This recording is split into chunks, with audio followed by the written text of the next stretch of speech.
evening, everyone. It is 7 o'clock. I call to order the July 2nd, 2024 meeting of the Fort Atkinson City Council. Clerk Everett, would you please call the roll? Councilman Becker. Here. Councilman Jekyll. Here. Councilman Johnson. Here. Councilman Schultz. Here. President Lesko here. Here. Item 3, public hearings. There are none scheduled this evening. Item 4, public comment.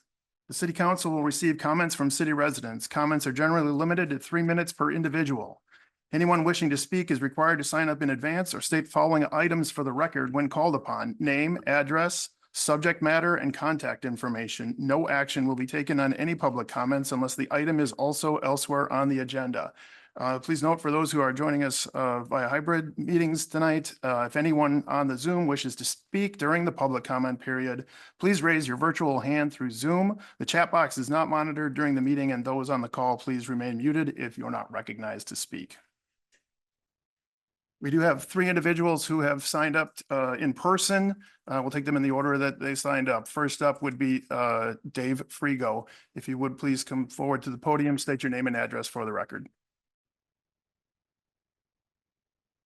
David Frigo, 409 Milo Street, Fort Atkinson. I was at the farmer's market this weekend and I was talking with one of the managers, and she said that she had been in different meetings, 3 meetings this past week concerning the location of the farmer's market. That there's some contention about people parking there Friday night and not getting their cars out because are incapacitated from and don't want to do any drunk driving. And subsequently they get ticketed because they're there after 6 o'clock. I happen to think tonight that there is a large space underneath the old Penny's building. I was wondering if that could be used for parking at Friday night. But I would really hate to see them lose that area and not be allowed another area. Several years ago, I was in a community garden and they had a meeting at Luther, and it was discussed about the city taking over that property and making lots and people could build houses there. Well, we lost the community garden and no houses yet, and I haven't heard nothing about that. And there was some comments made about moving the community garden over to the Jones Park area, but they said that you would have to run another water line. But I know Mason was there at that meeting, and he might be able to fill you in if you got any further questions. But I would really be disappointed if something happens to the farmers market where it doesn't work out for the vendors and the customers, because a lot of people go to them and it's a good community event every week. And I guess that's about it. Thank you. Thank you. Next up, we have Gene Hyman. Simon, if you would step forward to the podium, please state your name and address for the record.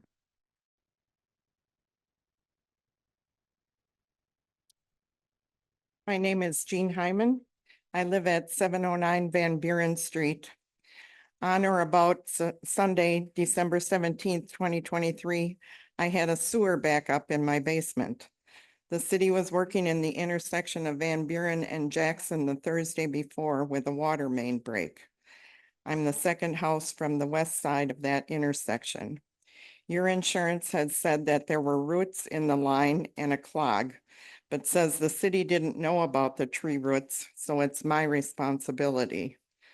The tree roots are from the trees in the terrace owned by the city. I lost furniture, carpeting, and many other items stored in the basement. There was at least 3 inches of sewage that soaked into everything. My cleanup bill was $17,449.44. The city, I'm I'm sorry the city didn't know about the tree roots, but neither did I. And they say that I'm not responsible, but neither am I. And I'd appreciate it if you'd at least pay half of the bill. Thank you. Thank you.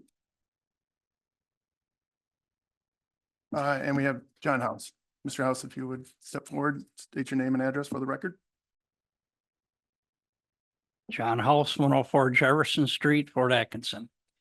Mr. President, could I ask you to let me know when I have 45 seconds left of my Certainly. time? Okay, first item is just wondering, Mr. Frigo talked about broken up sidewalks in the city. And I've seen handicapped people on wheelchairs really having a struggle. Has there been any discussion or action about that to help? There's one guy that's on Madison Avenue and he's missing a leg. Next item is I chatted with Becca from the Rock River Coalition, of which the city is part of, about the invasive species. And she said she was going to give somebody from the city a call and try to work something out. Just curious if anything has happened. Next issue is Mr. Logan's wanting to rezone that property out there. I personally don't have any problems with him using that building, but I am really adverse to the food truck idea. There's a lot of restaurants around here that are just struggling to get ahead of the COVID syndrome. So that would be me personally. So I guess I'm early, but I would like to say this is in honor of my uncle, Frank Gildard, who fought in World War II in the last battle in France against the Germans. He came back. He was wounded quite severely, spent his last days in King up in Wapaka. And this is also for my classmate Terry Beck, who was in the K-9 Corps. He was killed in Vietnam. So I'd like to say the Pledge of Allegiance. I pledge allegiance to the flag of the United States of America and to the republic for which it stands, one nation, under God, indivisible, with liberty and justice for all. And I thank you.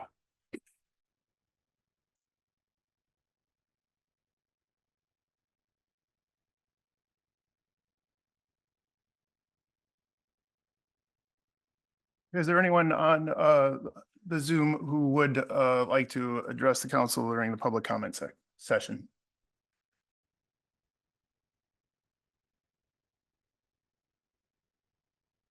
I'll pause for a few more seconds just in case anyone is trying to unmute themselves.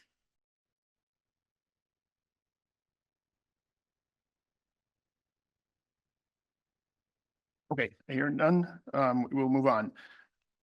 Item 5, consent agenda. The consent agenda outlined below is hereby presented for action by the city council. Items may be removed from the consent agenda on the request of any one council member. Items not removed may be adopted by one action without debate. Removed items may be taken up either immediately after the consent agenda or placed later on the agenda at the discretion of the council president. I move to approve the consent agenda as presented. Second. Second. A motion and a second to approve the consent agenda. Is there any discussion? Motion is to approve the consent agenda, items 5A through 5C. 5D, excuse me. All those in favor, please signify by saying aye. Aye. Opposed? Motion is approved. Item 6, petitions, requests, and communications. We have none this evening. Resolutions and ordinances, item 7A, second and possible third and final reading of an ordinance relating to a zoning map amendment to change the zoning for the property located at 1233 Janesville Avenue from light industrial LI to urban mixed use UMU. Administrator Dreger. Good evening. So yeah, as you said, this is located at 1233 Janesville Avenue, which is across from Blodgett's. This is the second reading. We've had this. This was reviewed by Plan Commission on June 11th and recommended by them, and the City Council looked at it on June 18th as well. And this is the second reading. So the property owner has owned this building for a number of years. It had tenants previously. Over the last several years, it's been increasingly difficult to find tenants for the light industrial zoning. So the owner is proposing to rezone this to an urban mixed use designation, which provides a number of various permitted uses that would expand the possibility for possible employment and tenants for the property owner. This property would meet the regulations for the urban mixed use zoning district. And overall, it meets the requirements for the city's ordinances. And then to address Mr. House's comment about food trucks, that is not part of this approval and would require other approvals for that to take place. I guess the Plan Commission did recommend a site plan review and approval for any exterior signage or improvements on the outside of the building. That would go through the whole site plan approval process, which Plan Commission would see and approve for any of those things. And then I guess staff would recommend that the City Council perform the second reading of this ordinance and suspend the rules and perform the third reading. Staff further recommends the City Council adopt the ordinance for a zoning map amendment. I'll take any questions you have. Does anyone have any questions? Oh, yeah, the food truck issue. What are the rules for a food truck? That would not go through my department, but there is an application and approval process for that. That would be not included in the zoning ordinance for site usage. That's a temporary, maybe Michelle could touch on that a little bit further. There is an application process for the mobile merchant, and then the ordinance does specifically state where it's allowed. I'm sorry, I don't have that off the top of my head. Okay, thank you. Other than any comments this evening, has your office received any? No, we have not received any further comments. No. I think this makes sense. It doesn't seem to be controversial. And you know, like we talked about the last meeting, this would hopefully allow the property owner to maybe seek out a full use of the property. So I will make the motion to suspend the rules and waive the third reading of the ordinance to amend the official zoning map of the city of Fort Atkinson, Wisconsin. Second, We have a motion and a second to suspend the rules. Is there any discussion?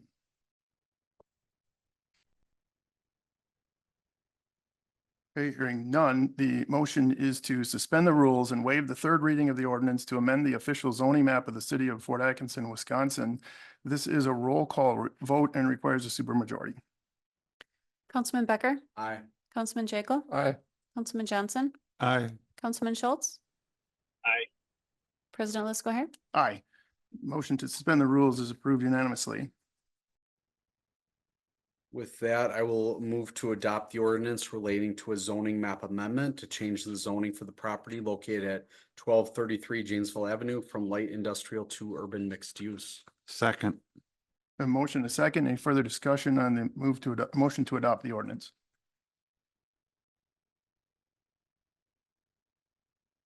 Hearing none, the motion is to adopt the ordinance relating to a zoning map amendment to change the zoning for the property located at 1233 Janesville Avenue from light industrial to urban mixed use. All those in favor, please signify by saying aye. aye. Opposed? Motion is approved. Reports of officers, boards, and committees, item 8A, city managers report, Manager Hausman. Thank you. The city held our third annual employee appreciation picnic at Rock River Park on June 28th. We had great weather and a great turnout, including Council President Lesko Hare and Councilmember Johnson. Thank you for coming. I would like to thank all of our employees who attended and congratulate Nick Armstrong and Matt Thompson on winning the bags tournament. Also, a special thank you to Sarah Wayert for her organizational skills and Nick Reith and Tom Williamson for their skills on the grill. July is Parks and Recreation Month. The City Council approved a proclamation at the June 18th meeting, and President Lesko Hare was able to present that to our Parks and Recreation staff at the Employee Appreciation Picnic. So thank you to our staff for all that you do. The exterior walls of the Public Works and Parks Operations Facility are now up and in place. The excavation for the interior office walls began on Monday, and footings should be poured this week. The Library Board Hiring Committee met over the last 2 Fridays to interview candidates for the Library Board Director position. The committee will make a recommendation to the full Library Board for their consideration at the meeting on Monday, July 8th. The city continues to recruit for a city engineer, public works crew person, and part-time custodian in the police department. If anybody knows anybody who might be interested in those positions, please direct them to the city's website for more information. At the Jefferson County Economic Development Consortium meeting, JCEDC Thrive ED, they met on June 27th, and the board re-elected me to serve as the chairperson of that organization for the next year. The next meeting of that body will be on Thursday, July 25th at 8:30 a.m., where County Administrator Ben Waymeyer will present the state of Jefferson County address. So that is open to the public via Zoom and in person. I can send a link out to that as well. As you may recall, the City Council approved a contract with Vanderwall and Associates along with Strand and Associates to assist with the city with the Main Street and Janesville Avenue corridor planning efforts. These efforts will be funded mainly through a WISDOT planning grant, with the city contributing 20%, which has been budgeted. I'm pleased to announce that the corridor planning kickoff meeting has been scheduled for Monday, July 22nd, 2024 at 6 p.m. At the fire department on Milwaukee Avenue West. There'll be a Zoom option to view the presentation from the consultants as well. Please see the city's website with under the city projects tab for more information on that. Wood chips will be available at the Fort Atkinson compost site starting Saturday, July 6th from 9 a.m. to noon. And this will continue on the first Saturday of every month while supplies last. Lastly, the municipal building will be closed on Thursday for the 4th of July holiday. There will not be fireworks in Fort Atkinson, but there will be a display at the Jefferson County Fairgrounds on July 3rd at dusk. Also, the Hoard Historical Museum is holding their annual ice cream social on Thursday from 1 to 3 p.m. And I wish everybody a safe 4th of July holiday. Okay, thank you for that report. Item 9, unfinished business. There is none this evening. New business, item 10A, review and possible action relating to change order number 2 for the Public Works and Parks Operation Facility. Superintendent Williamson. Okay, good evening. The item before you, again, as recapped by the council president, is the second change order to the project for the Public Works and Parks Facility. And as Manager Houseman mentioned, the walls are up. So if anyone gets a chance to drive by, it's a pretty nice sight to see. The council approved the contract for construction back in January of 24. And subsequent to that contract, they also approved a 5% contingency. So this is something that one of the items that falls under that contingency. The first item in the change order number 2, you'll see in the packet is as a change requested by staff. The west shed was planned for somewhat of a facelift, and it was discovered kind of during the process here that 5 of the doors in that west shed are steel. Much of the framing has rotted away at the base. The door bottoms are starting to rot, and there's some hinge problems with a couple of them. We felt that this was an opportune time to go ahead and change those doors out. They will match the new facility. We've proposed they go with a reinforced fiberglass, which will hold up much better to long-term use and maintenance. The cost on that first item in the change order is $25,000, $25,372, and that includes the removal and replacement of those doors. The second item that's before you here on change order number 2 are additional costs, which were a cost incurred due to some poor soils that we uncovered when we were digging the footings and foundations for the new building. As a result of this poor soil, we had to kind of bring in some structural material to hold up the new structure. The cost that we've gone through and documented to date is $94,000. That is for the removal of poor soils and the replacement of those soils. Staff also reviewed the previous data with the design architect and the soils engineer and have requested $105,000 contained in the attached change order, anticipating this last section of footing. So that would be a total of $105,000 for all of the removal and replacement of those poor soils. Under the financial analysis, you'll see that the table below kind of delineates the items that we've paid for and approved in change order number 1, and change order number 2 appears there, leaving us a contingency balance of just over $212,000. At this point in the process, I think the unknowns that we're not randomly digging around in the soil any longer. Those items that will come before the council and come before change within the process of change orders should be relatively minor. All items should be visible at this point, and they would be likely a result of changes made either by staff or as a result of trying to maximize the use of the building. Staff recommends the change order approval of change order number 2 in the amount of $130,372. Okay, any questions for Superintendent Williamson? The 5 doors that you're asking to be changed, those are just little man doors, I assume, not Correct. roll-up doors. Correct. No, the original project we did plan for the overhead doors to be replaced. These are man doors, mostly for emergency exit prep, for the use of the building. So Okay. In the overall picture, are we close to on budget? I would say we're well within our budget right now. Excellent. Okay, any other questions? Not, I would entertain a motion.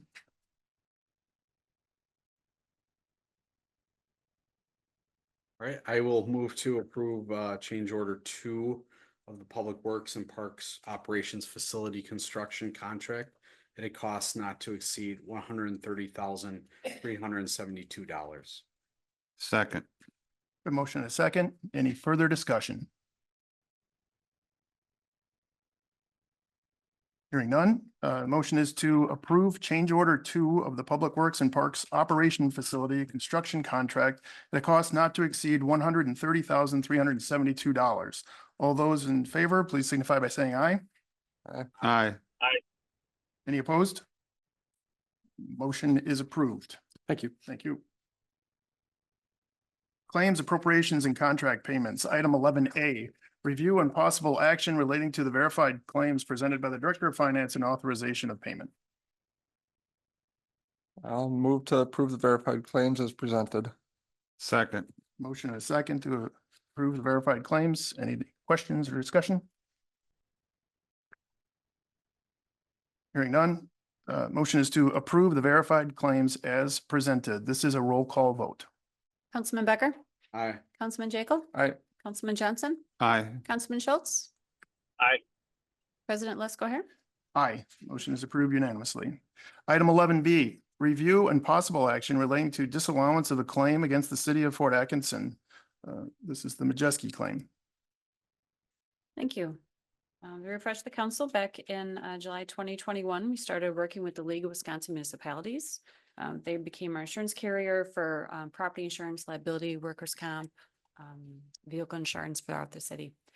Statewide Services administers the claim for the league, performs any investigations if there are any notices of claim that refer to the liability. Once the notice of claims are submitted, statewide insurance does their due diligence, speaking with the claimant, discussing with any city employees, and then doing investigation.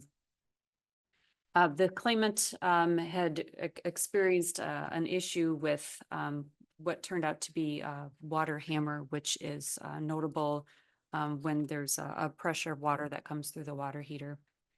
Following all the review, it was found that there was no evidence that the city failed to adhere to any duties or mandates regarding the maintenance for this. State statute sets forth what the procedures are when claims is submitted, reviewed by the insurance company, and then the insurance finds the city not at fault. So the action would be to disallow the claim, and then the claimant would file suit against the city, which again is the appropriate procedure for situations like this. Happy to answer any questions if anyone had any on this.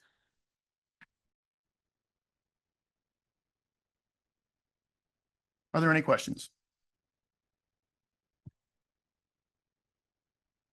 I move to disallow the claim against the city of Fort Atkinson pursuant state Wisconsin statute 893.801G. Second. We have a motion and a second to disallow the claim. Any discussion?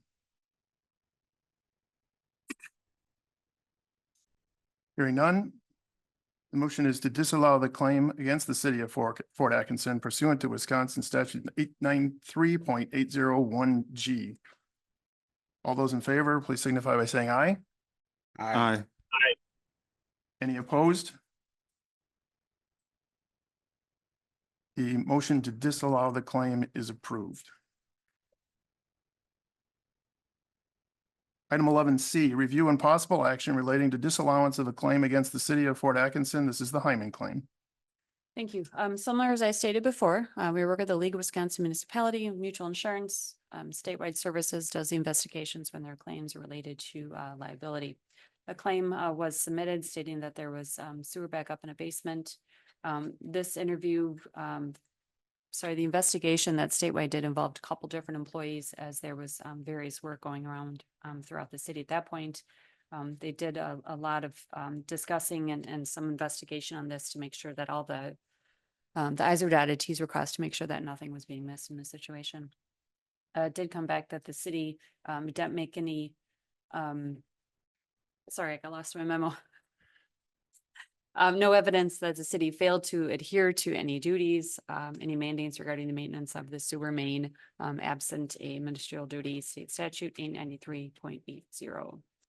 So again, as the same procedure that's allowed by the statutes, claims are submitted to the city through me. I submit them to an insurance company. They do the investigation. It was found that the city was not at fault for this, so the motion would be to disallow the claim, and then the claimant would again be able to file suit against the city, which would be represented by the insurance and then attorneys assigned by insurance company. Okay, any questions for Clerk Everett?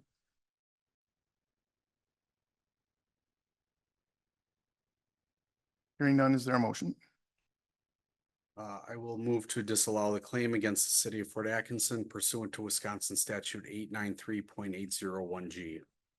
Second. We have a motion and a second. Any discussion? Would you say, because we have the claimant here, it is never satisfying to disallow these claims, but it is prudent for us to follow the procedure of our insurance company, as Clerk Everett has outlined. Anybody else have any comments? Hearing none, the motion is to disallow the claim against the city of Fort Atkinson pursuant to Wisconsin statute 893.801G. All those in favor, please signify by saying aye. Aye. Aye. Any opposed? The motion to disallow is approved. Item 11D, review and possible action relating to disallowance of a claim against the city of Fort Atkinson. This is the root claim. Thank you. Ironically, the three claims did not occur at the same time, but the review was all kind of done simultaneously. Insurance is very busy this time of year apparently. So another similar situation, the claimant had backup in their basement, contacted the Public Works. Public Works went out and assisted with clearing the line to get the mess gone back down the pipes, I guess, for lack of better terms. Investigation was done. It was not found to be at city fault. It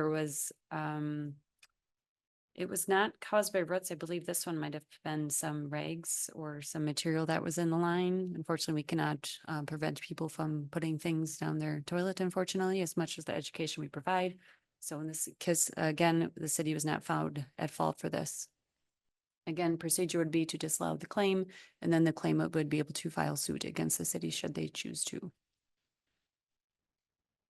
Any questions for Clerk Everett?